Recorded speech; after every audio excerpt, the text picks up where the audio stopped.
이번에 여러분께 드릴 이야기는 사실 저의 가장 아픈 기억에서부터 시작되었습니다.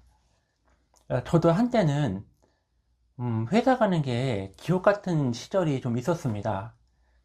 팀장님께 불려가서 매일같이 깨지고, 간부들 사이에서는 제 일 못한다고 무시당하고, 괴롭힘이죠. 진짜 괴롭힘 같아요. 괴롭힘에 가까운 상황들을 홀로 견뎌야 됐거든요. 내 존재 자체가 부정당하는 기분, 아마 지금 이 순간에도 어느 누군가는 겪고 있는 문제이지 않을까 싶습니다. 제가 과거 생각해보면요, 누가 옆에서 저한테 작은 조그만 조언만 해줬어도 제가 그렇게 혼자서 상처받으면서 버티지 않았을 거란 생각을 해봅니다.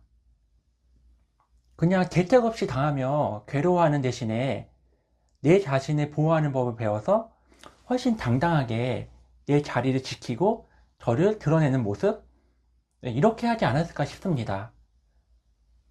지금 저는요, 시간도 지났고요.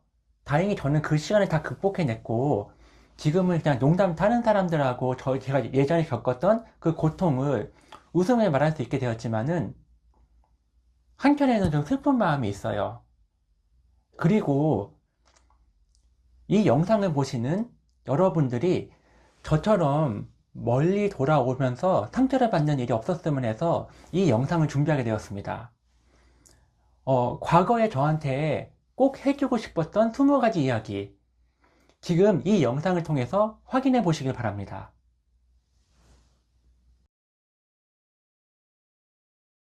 첫 번째입니다. 회사는 인생의 전부가 아닙니다. 저도 예전에 회사가 제 세상의 전부인 줄 알고 다녔거든요. 그런데 하지만 지나고 보니 회사는 우리의 인생을 지탱하는 수단이지 목적이 아니더라고요. 혹시 여러분 지금 업무 실수를 해서 무시당하고 괴롭힘을 당하고 계신가요? 하지만은 고작 그 일 하나로 당신의 인생이 망하지 않습니다. 혹시 여러분께서 내가 회사 다니면서 여기밖에 없다? 혹시 그런 생각이 든다면은 그때부터 상사의 노예가 됩니다. 여러분 이때 먹고 사는 게 중요하긴 하죠. 그렇지만은 마음속에 여기 아니어도 먹고 살 길은 많다. 이런 배짱을 가져보세요. 그런 여유가 생겨야지 비로소 남의 시선에 휘둘리지 않고요. 오히려 그러니까 일 못하면 어때 뭐 이런 식으로 생각을 하면요. 오히려 역으로 내 실력을 온전히 발휘할 수 있게 됩니다. 마음이 부담이 없으니까 더 일이 편하게 되는 겁니다. 그리고요. 두 번째는 나를 가장 먼저 아껴주는 것은 내 자신입니다. 만약에 회사에서 상사나 다른 사람한테 무시당하면 세상에 나 혼자만 남겨진 기분이 들거든요. 자존감이 바닥을 치고 스스로가 내 자신이 한없이 작아 보입니다. 저도 그런 시절이 있었으니까 이렇게 말씀드리는 거거든요. 하지만 여러분, 남의 입에서 나오는 독한 말이 내 마음을 지배하게 두지 마세요. 그럴수록 내가 내 편이 되어줘야 됩니다. 그러니까 나를 그냥 자기 체면식으로 나를 계속 위로해 주는 거예요. 제 자신을요. 야, 오늘 그 힘든 소리 듣고도 퇴근 버스에 올라탔네? 나 정말 대견하다. 야, 이런 일도 내가 그냥 버텼네? 나 정말 굉장한 사람이야. 아, 이런 식으로 자기를 위로해야 됩니다. 이렇게 위로하지 않으면은 정말 회사에서 정말 무너져 내리거든요. 이 연습 꼭 하셔야만 합니다. 성과 잘 줄게. 이런 말 너무 믿지 마세요. 이런 경우 있어요. 상사가 뭐 예를 들어서 이번 프로젝트만 잘하면은 승진시켜 줄게. 너 무슨 성과가 있을 거야. 이렇게 약속을 하지 않습니까? 그런데 그 달콤한 말에 속아가지고 그 법에 어긋나거나 양심의 가책이 느껴지는 일까지는 혼신을 다해 하지 마세요. 나중에 문제가 생기면은 그 상사는 절대 당신을 지켜주지 않습니다. 저도 예전에 상사가 뭐 좋은 부서 보내준다 해가지고 그 약속만 믿고 정말 온몸을 던져가지고 한번 성과를 냈던 적이 있습니다. 그렇지만은 제 성과는 제가 다 낸 것 같은데 하지만 돌아오는 거는 영원히 없이 수고했어. 너밖에 없어. 이 한마디 뿐이었거든요. 그리고 정작 그 상사만 승진해서 다른 부서 가버리고 저만 홀로 덩그러니 남겨진 거예요. 이게 뭐지? 여러분, 그러니까 보상은 남이 주는 것이 아니고요. 내 자신이 챙기는 겁니다. 회사를 위한 희생이 아니고요. 오직 나의 역량을 키우는 것에 집중하세요. 그래야지 제가 겪었던 상사가 저를 버리고 도망갔다? 이런 상황들이 발생했다 하더라도요. 마음이 편해집니다. 나는 나의 실력을 늘렸어. 그래, 이런 승진인 성과 기대하지 말고 내 실력을 늘린다 생각하시면 마음이 좀 편해집니다. 네 번째, 회사를 위해 일하지 말라. 이거는 반복된 이야기인데요. 여러분 착각하시면 안 됩니다. 회사는요, 당신을 절대로 인정해주지 않습니다. 회사를 위해 일하지 마시고요. 대신 회사를 이용하세요. 이런 얘기 진짜 많이 들으실 건데 정말 중요한 포인트거든요. 내가 회사에서 죽어라 일하는 이유가 회사의 성장에 대해서는 절대 안 됩니다. 오직 나의 실력과 내가 더 나은 곳으로 가기 위한 발판이어야 합니다. 야근 해야 됩니다. 하지만은 회사를 위해 야근하지 말고 내 몸값을 올리기 위해서 야근하십시오. 그래가지고 내가 야근이나 일을 많이 해가지고 내가 압도적인 실력을 갖추는 순간에 모든 선택권은 회사가 아니라 나에게 있게 됩니다. 회사밖에 내 편을 관리해야 됩니다. 회사에서 비난받고 오면 세상에 나 혼자 버려진 기분이 듭니다. 이럴 때요, 회사 안에서 괴롭힘을 받는다 할지라도요, 회사 밖에서 만나는 사람들, 회사 밖에서 나를 응원해주는 사람들 만드는 게 중요합니다. 가족, 친구, 동호회, 당신의 조건 없이 응원해주고 인정해주는 사람들을 만나보세요. 거기서 나는 여전히 가치 있고 사랑받는 존재라는 것을 매일 확인받아야 됩니다.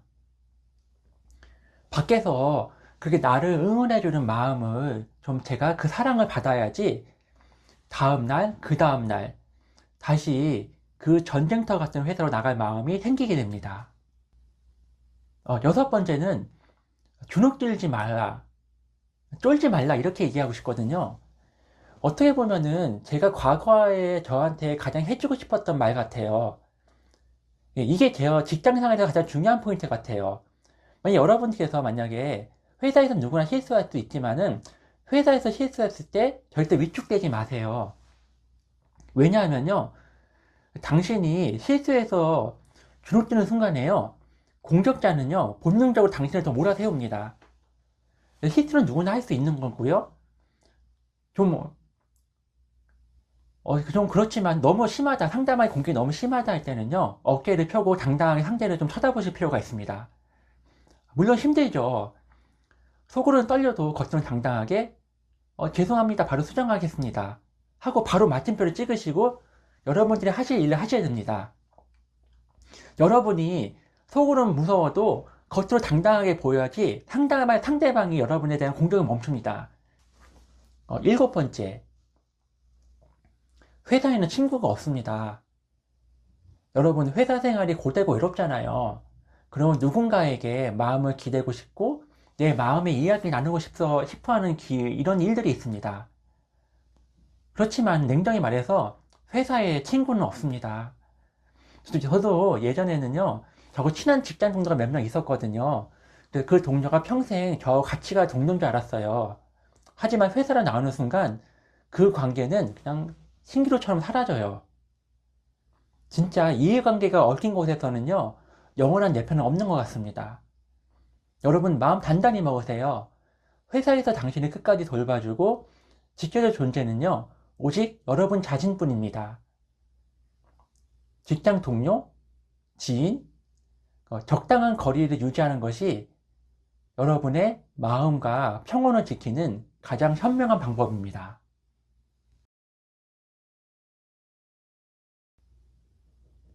여덟 번째, 상사가 듣고 싶어하는 결론을 먼저 보내야 됩니다.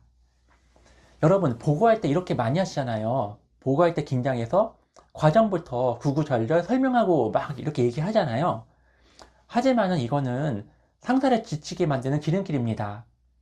상사는요, 여러분 의견이 중요하지 않습니다. 그냥 결과가 궁금할 뿐입니다.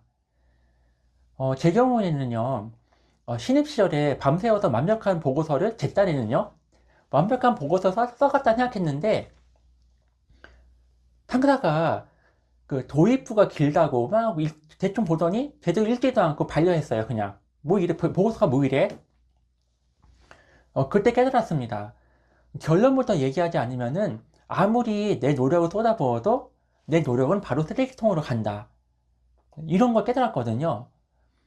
그 어떤 보고든 간에요, 결론 뭐뭐는 이렇습니다, 어떤 안은 이렇게 시작하겠습니다, 이렇게 얘기해야지 상사가 저하고 얘기를 하거나 우리하고 어떤 일을 시작하려는 준비를 하게 됩니다. 아홉 번째, 뭐뭐인 것 같습니다, 뭐뭐인 것 같은데요, 이런 거 버리시고요, 뭐뭐인지 다 하고 끝나는 걸로 말씀하셔야 됩니다. 직장 생활에서 가장 나쁜 습관 중에 하나가 말끝을 흐리는 겁니다. 그러니까 대충 이런 것 같은데요, 그런 것 같습니다, 시계 보고는 상사의 불안감이나 상사의 의심만 키울 뿐이지 여러분이나 저한테 도움이 하나도 되지 않습니다. 예전에 저 같은 경우에는요, 예, 책임을 지기 싫더라고요. 그래서 책임을 피하려고 애매하게 얘기해서 도망갈 구멍을 찾았던 경기 되게 많거든요. 그런데 지나가 보니까 그게 제 실력을 깎아먹는 어떤 그 독이었더라고요. 어떤 문제점? 그러니까 일단 내가 쓴 데이터와 근거를 가지고 일단 당당하게 말하는 게 중요합니다. 결과는 틀릴 수 있겠는데요, 뭐 예를 들어서 확인을 해보니까 결과는 이렇습니다, 딱 이렇게 한 번에 얘기해야지 상사가 여러분의 이야기하는 걸 신뢰하고 좀 따라오게 됩니다. 그리고 팀장이 이럴 수 있어요. 팀장 상사가 이건 이상하잖아 그러면은 그때 내 자신이 모르잖아요, 그 자리에서는요. 그럼 제가 좀 이따 확인해서 다시 한번 말씀드리겠습니다. 여러분 절대 이럴 것 같습니다, 저럴 것 같습니다, 이렇게 얘기하시면 절대 안 됩니다. 열 번째, 업무 지시를 받자마자 언제까지인지 반드시 물으세요. 그 업무를 받으면은 여러분 이런 경우 있으세요? 업무를 받으면 일단 앞뒤 안 가리고 뛰어드시나요? 절대 그러시면 안 됩니다. 중요한 건요, 가장 먼저 납기, 마감 시한, 이 마감 시한부터 확인해야 합니다. 일이라는 건요, 너무 빨리 해도 너무 늦게 해도 안 됩니다. 상사가 원하는 바로 그 시기에 딱 맞춰서 내놓는 게 진짜 실력입니다. 예전에 저는요, 상사가 뭐 해? 하면은 일단은 언제까지? 이런 거 묻지 않고요, 무작정 파고들기만 했거든요, 일을요. 근데 그렇게 하니까요, 일단 제 업무 스케줄이 엉망이 되고, 그러니까 상사가 언제 그 업무 내용을 확인할지 모르니까 결국 상사한테 제 시간을 통째로 빼앗기는 결과가 생기더라고요. 여러분, 그 납기나 마감일을 먼저 확인하신 다음에 그 다음에 업무 시간을 설계해야 됩니다. 그러면 이거는요, 그럼 내 시간을 내가 설계할 수 있다는 것을 의미하거든요. 그래야지 일에 치이지 않고 여러분들이 주도적으로 회사 일을 해나갈 수 있을 것 같습니다. 11번째, 중간 보고는요, 선택이 아니고요, 필수입니다. 업무 중에는요, 금방 끝나는 것도 있지만은 며칠씩 걸리는 큰 일도 있습니다. 시간이 걸리는 업무일수록 절대 혼자 끝까지 달리지 마시고요, 반드시 중간 보고를 해야 합니다. 저도 예전에 완벽하게 준비해서 생각하고 결과물을 가져갔는데 상사의 의도와 완전히 딴판이라서 처음부터 다시 했던 적이 참 많았습니다. 여러분, 업무가 완성되지 않거나 좀 엉망이더라도요, 상사한테 슬쩍 보여주면서 점검 받으세요. 이거 중간 보고입니다 해가지고요.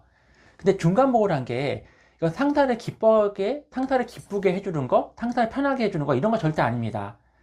내가 상사의 의중대로 제대로 가고 있는지, 내 작업의 방향을 맞는가 확인하는 과정입니다. 그래야지 여러분들이 헛수고를 하지 않게 됩니다.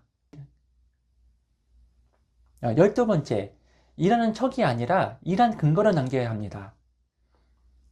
열심히 일했는데요. 열심히 막 일했는데 상사가 내 노력을 몰라주면은 마음이 꺾여버려요. 저도 그런 경험이 있었는데 제가 맨날 산더미 같이 일을 쳐내고 있는데 상사가 제가 무슨 일을 하는지 정확하게 표현을 못하니까 제가 노는 줄 알고 한심하게 쳐다보더라고요. 그때 깨달았습니다. 내일은 내가 기록하지 않고 표현하지 않으면 아무도 모른다는 사실을. 그러니까 아무리 바쁘고 힘들어도 오늘 한 일, 한 줄이라도 적어주고 준비를 하셔야 됩니다. 상사가 갑자기 누구 불러가지고 요즘 뭐 하고 계세요? 이런 식의 갑작스러운 질문에 당황하지 않고요. 오늘 이런 일을 처리했습니다. 그러니까 내일은 이런 일을 처리할 겁니다. 그리고 적어놓은 대로 정확하게 전달해야 됩니다. 왜냐하면 일한 거를 기록하지 않으면요. 당신이 여러분들께서 아무리 노력해도 그 노력은 무시당하게 됩니다. 내 성과나 나의 일을 기록하는 자세, 이것이 소위 프로라고 불리우는 직장인의 자세인 것 같습니다. 13번째, 나만의 노하우는 반드시 타수하셔야 됩니다. 요즘 협업이나 지식 공유, 업무 공유 이런 거 강조하잖아요. 그렇지만 슬프지만요, 현실은 냉정합니다. 여러분의 노하우가 남에게 노출되는 순간에 여러분의 효용 가치는 없어지게 됩니다. 원래는 도와주는 게 맞는데 현실이 그렇지가 않네요. 여러분, 안타깝지만은 선한 마음으로 다 도와주면 안 됩니다. 여러분 미천을 다 드러나게 되면요, 돌아오는 거는 이제 너 없어도 되겠네? 이런 차가운 회사에서 퇴출하라는 선고밖에 안 나옵니다. 여러분, 이기적이어야 돼요. 이기적이라도 좋습니다. 여러분만의 핵심 업무 매뉴얼이나 핵심 업무 노하우, 이건 반드시 숨겨야 됩니다. 혹시나 남들이 1시간 걸릴 거 여러분이 10분 만에 끝나는 게 있다고 가정할게요. 그 하나의 비결이 있다고 하면은 그것이 여러분의 회사에서 끝까지 지켜주는 최고의 무기가 될 것입니다. 절대 공유하시면 안 됩니다. 14번째, 나 이제 일 좀 잘하나 봐? 이런 착각이 가장 위험합니다. 신입사원 경우인데요. 업무가 손에 있고 익숙해질 때쯤 누구나 이러거든요. 저도 그랬습니다. 나 일 좀 잘하네? 이런 근거 없는 자신감이 생기거든요. 그때부터 좀 내가 너무 나 전문가인데 하고 긴장을 풀고 좀 설렁설렁 일하기 시작하는데 바로 그때가 가장 위험한 순간입니다. 일에서 긴장감이 사라지는 순간에 보이지 않는 곳에서 반드시 문제가 발생합니다. 저도 익숙한 업무라고 자만하다가 아주 사소한 실수로 아주 큰 낭패를 본 적이 많았거든요. 여러분, 익숙함에 속아서 해이해지시면 안 됩니다. 어떤 일이든 간에 적절한 긴장감을 유지하는 것, 그것이 여러분의 회사에서의 위치를 지키는 마지막 보루라고 생각하셔야 됩니다. 15번째 이야기입니다. 여러분, 대책 없는 상사를 만나면은 뒤도 돌아보지 말고 도망쳐야 됩니다. 그러니까 실력도 없는데 막 인격만 모독하는 상사가 있잖아요, 어디나. 이런 상사가 정말 사람의 인생을 망치는 존재일 뿐입니다. 그런데 이런 인간들은요, 백날 얘기해봐도 절대 바뀌지도 않아요. 근데 신기한 게 이렇게 막 사람을 막 무시하는 상사가요, 이상하게 윗사람들에 대해 막 비비는 재주는 좋아가지고 회사에서 잘리지도 않아요. 특히 공공기관 같은 데는요, 공공기관은 그 상사가 잘 안 잘리잖아요. 그런 문제 있는 상사들이 계속 올라가게 됩니다. 정말 희망이 없죠. 이럴 때는 백약이 무효입니다. 내가 막 설득을 잘해서 업무 방식을 열심히 해서 이 사람을 좀 바꿔보겠다, 인정받겠다, 이런 헛된 희망을 절대 버리시면 합니다. 이건 있을 수가 없는 이야기거든요. 대신에 그 에너지를 차라리 이직 준비에 쓰시는 게 낫습니다. 그런 바보 같은 환경이 아니고요, 더 나은 환경으로 내 자신을 옮겨가는 거, 그것이 내 자신한테 해줄 수 있는, 괴롭힘을 주는 상사에 도망칠 수 있는 거의 유일한 해결책이라 볼 수 있습니다. 16번째 이야기입니다. 욕을 먹더라도요, 상사가 원하는 진짜 이유가 뭔지 반드시 파악하셔야 됩니다. 상사가 업무할 때 갑자기 화를 내잖아요. 근데 그 감정에 전염되시면 안 됩니다. 그 감정에 끌려가시면 안 되고요. 같이 당황해서 머릿속이 하얘지잖아요. 근데 그러시면 정말 끝장입니다. 냉정하게, 그래. 지금 저 인간이 나한테 원하는 수정사항이나 핵심 사항이 뭘까? 이 질문 하나에만 모든 신경을 집중하셔야 됩니다. 그냥, 예전에 제 모습인데요. 진짜, 혼나는 게 무서워서 대충 고개만, 알겠습니다, 팀장님, 알겠습니다. 하고 다리 돌아와가지고, 그러니까 이게 맞을 거야 하고 다시 준비를 해가면요. 아까보다 2배, 3배로 더 깨집니다. 제가 그런 적이 많다고 그랬잖아요. 괴롭고 창피해도 그 자리에서 물으셔야 됩니다. 팀장님, 확실히 하기에 여쭙습니다. 이 부분을 이렇게 고치라는 말씀이지요? 여러분, 이왕 욕먹는 거 어쩔 수 없습니다. 한 번에 욕은 한 번에 몰아서 먹고요. 업무 요구사항은 정확히 캐내셔야 됩니다. 그래야지 이런 지옥 같은 상황이 빨리 종료가 됩니다. 17번째 이야기입니다. 실수했을 때는요, 죄송합니다. 이 얘기는 단 한 번만 하시는 게 맞습니다. 여러분, 예를 들어서요, 사과를 여러 번 하면은 여러분들의 진심이 상대방에 전달될 것 같죠? 죄송합니다. 미안합니다. 죄송합니다. 절대 아닙니다. 오히려 상대방은 당신을 만만하게 보고 더 무시하기 시작합니다. 죄송합니다. 이거는 단 한 번이면 충분합니다. 그 다음부터는 차라리 좀 뻔뻔해지세요. 마음속으로요, 죄송합니다. 이거 한 번 했으면 됐지. 어쩔 거야. 이런 마음가짐으로 바로 업무에만 집중하시길 바랍니다. 저도 예전에 비굴할 정도로 사과를 입에 달고 달았거든요. 그러면은 제가 사과를 더 많은 사람들이 저를 더 봐줄 거야. 이렇게 생각을 했는데 제 착각이었죠. 그게 저를 더 다른 사람의 먹잇감으로 만들더라고요. 과도한 사과는 여러분의 실력을 가려버리게 됩니다. 18번째 이야기입니다. 상사의 의견에 대놓고 저항하지 마세요. 내 의견이 아무리 맞다고 생각해도요, 상사와 공개적으로 언쟁을 벌이는 것은 절대 금물입니다. 저도 예전에 제 말이 100% 맞다고, 정말 100% 맞았거든요. 아무리 봐도요. 확신해서 상사가 정말 말이 안 되는 얘기를 저한테 하길래 끝까지 맞춰 싸운 적이 있었습니다. 이렇게 하면 절대 안 되거든요. 객관적으로 봐도요. 상사의 얘기대로 하면 이 프로젝트가 망가져요. 그래서 어쨌든 제 의견이 관철이 됐거든요. 그리고 주변 동료 같은 경우에는 제 말이 맞다고 저를 으쌰으쌰 해주는 거예요. 근데 결국 돌아온 거는요. 최악의 인사고과, 그 팀장을 다른 곳으로 가버리고요. 여러분, 이 모두가 보는 앞에서 상사의 체면을 깎는 거는 조직 생활에서 자살행위입니다. 상사하고 의견이 다르더라도요. 일단 그 자리에서는 알겠습니다 하고 수용하시고요. 그리고 나중에 조용히 찾아가가지고 말씀드리는 겁니다. 그래도 상사가 듣지 않으면요. 어쩔 수 없죠. 상사가 하라는 대로 일단 해보는 수밖에 없습니다. 망하더라도요. 아니면은 상사한테 도망치던가. 방법이 별거 없습니다. 상사 앞에서는 절대 자신의 의견을 내세워서는 절대 안 됩니다. 그러니까 19번째 이야기입니다. 모르는 사람에게도 심지어 재수없는 인간에게도 인사하세요. 여러분 인사 별거 아닌 것 같잖아요. 제가 예전에는요. 회사에서 인사는요. 나 지인이나 팀원 아주 높으신 분만 인사하면 되는 거 아니야? 그래서 아는 사람한테 인사하고 다녔거든요. 그런데 어느 날 들려오는 소리가 저 친구 참 사회성 없다. 이런 얘기가 들리는 거예요. 억울하죠. 나는 그런 사람이 아닌데. 하지만은 이게 조직의 생리입니다. 회사의 생리입니다.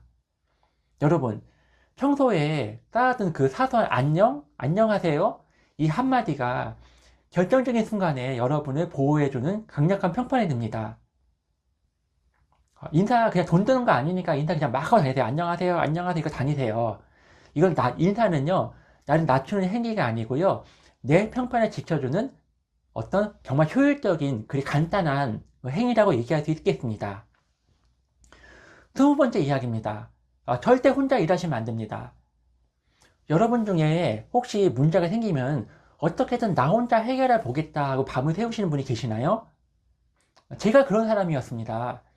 저도 예전에는요, 그게 책임감인 줄 알았어요, 제가. 그게 능력인 줄 알았어요. 하지만은 회사는 그렇게 보지 않더라고요. 결국 돌아온 거는요, 일 처리가 느리다, 미련하다, 그리고 뭐 소통 안 된다. 이런 차가운 평가밖에 저게 안 받더라고요. 여러분, 그 혼자 끙끙 앓는 거는요, 책임감이 아니고 그냥 내 혼자 자존심밖에 안 되더라고요.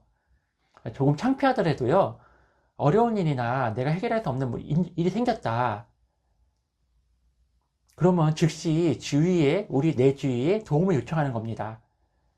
나보다 잘하는 사람한테 5분만 물어보면 될 거 가지고 사흘밤을 세워서 한다? 이건 미련한 짓 같아요. 동료를 활용하는 것? 그래, 욕먹더라도, 최악의 경우에는 욕먹더라도요, 상사한테 물어보는 것도 어떻게 보면 방법이고 실력일 수 있습니다. 내가 고생하는 것보다 100배 나은 결과를 가져오는 것, 그게 진짜 프로의 업무 방식입니다. 결론부터 먼저 말씀드리면은, 저처럼 미련하게 버티지 마시란 이야기입니다.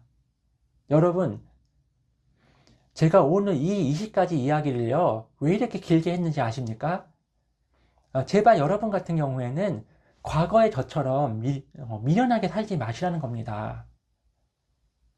저도 예전에는요, 제가 신입사원 들어갔으니까요, 회사가, 제가 겪은 게 회사밖에 없으니까 회사가 제 세상의 전문인 줄 알았어요, 저는요, 어린 마음에. 그러니까 텅 빈 사무실에서 홀로 밤새 일하고, 그 상사가 막 독설하잖아요. 막 심한 말 하잖아요. 그럼 세상이 무너지는 것 같은 마음이 들고, 그런 절망이 드는데, 그런 절망 같은 시간을 견디면서 회사를 다니면서 그 시간에 버텼던 것 같아요. 근데 지나가 보니까요. 근데 지금 와서 생각해 보니까 그게 참 눈물나게 아깝더라고요. 내가 왜 그랬을까? 나의 그 황금 같은 시간, 정말 귀중한 시간들을 왜 그렇게 내 스스로가 나를 갉아먹으면서, 나를 망치면서 바보같이 살았을까? 하고 어떤 때는 너무 분해가지고 잠이 안 올 때가 있는 거예요, 제가요. 여러분들 같은 경우에는 저보다 훨씬 귀하고 소중한 사람들입니다. 내일 출근하실 때 제가 드린 이 20가지 원칙을 딱 가슴에 품고 가세요. 제가 겪었던 그 지독한 시행착오는요, 저 하나로 끝내는 게 맞잖아요. 여러분들 같은 경우에 제발 저보다 영리하게, 그리고 무엇보다 행복하게 직장생활 하시기 바랍니다. 오늘 이 영상이 여러분들의 무거운 어깨를 아주 조금이나마 가볍게 만들었기를 진심으로 바랍니다. 여러분 절대로 기죽지 마세요. 제가 뒤에서 여러분들 끝까지 응원하겠습니다. 감사합니다.